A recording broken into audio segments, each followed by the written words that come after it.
दादा पण आता व्यसन तारी जाऊन आपला मुलगा गेला. बापानं डोळं पोचलं. बाप म्हणलं राजा उठ भेट दादा.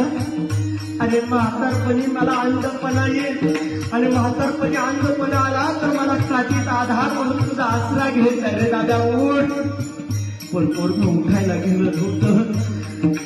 बाप रडत रडत देवा मला देवा एवढी मोठी परीक्षा का घेतो रे.